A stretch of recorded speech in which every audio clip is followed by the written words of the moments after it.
Let's talk about the BBC, the biased BBC. Now, we already know that this so-called media organization is extremely biased, specifically against Britain and Israel. But how biased? And do they actually care, even when they get called out? Now, over the last few weeks, we've had a lot of criticism against this organization, especially after that fake documentary that they made about Gaza, which was essentially a propaganda piece for Hamas and the Islamists in the region. The problem we have is that you would think that in a normal situation, if a group of people, whether they are a corporation or media company or the government, any sort of state body, when they get exposed, they try to become better. No, not when it comes to the BBC. David Collier did a great investigative work to expose the BBC when it came to the documentary, the fake documentary about Gaza, but also in recent days and weeks when it comes to news articles and their coverage.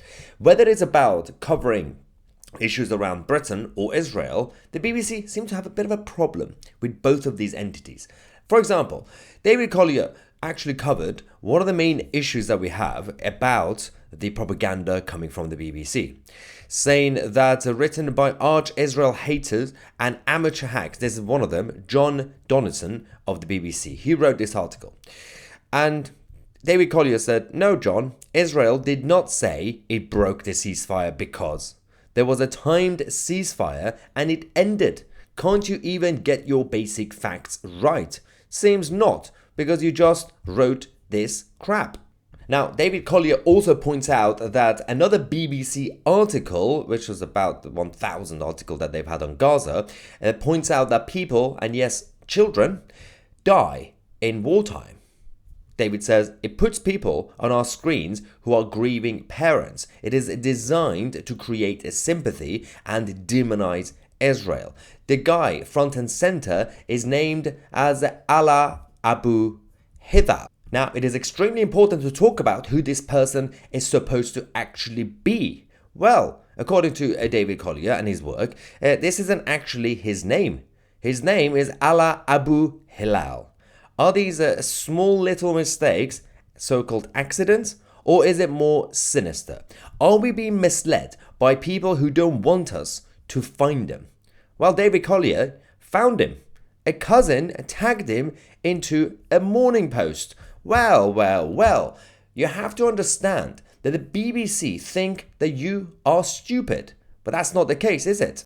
Now, a basic investigation by Collier confirmed that obviously he had his Facebook and his name, so all was needed was to confirm that this was the same person, and yes, absolutely, it is the exact same person. But it goes further than that, because when you look at the social media stuff, in his top post from the 9th of October 2023, 2 days after the invasion of Israel, a post that the BBC should have seen before publishing anything about this man was this one, mourning the death of his uncle Rafat Harb Hussein Abu Hilal. The BBC ignored it. Now you might say, okay, well, his uncle is Palestinian, is in Gaza, and he died. What? When? Why? Why did he actually die? And who was he?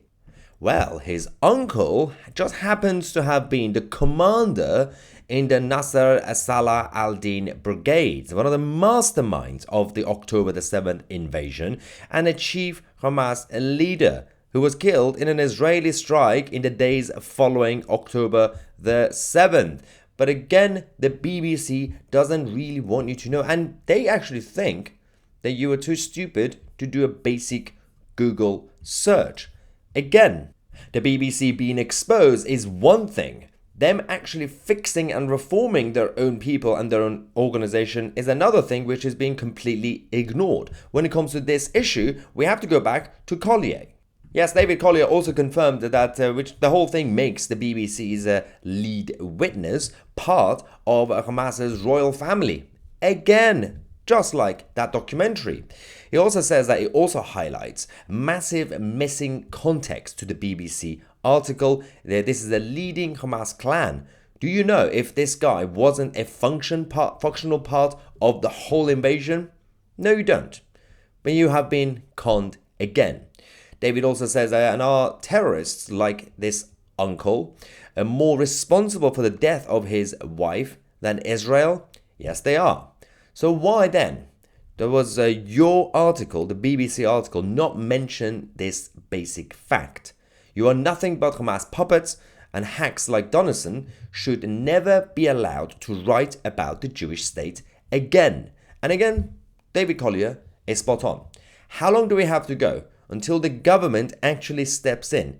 I mean, not now, because the government is run by a bunch of Labour Party clowns led by Keir Starmer, who's actually massively defending the BBC. In fact, when the Tories were in power, they created this deadline. Obviously, the charter of the BBC and the license was about to be expired by 2027. And the plan under the Tories was, after 2027, you're going to have to find a new financial model for your funding.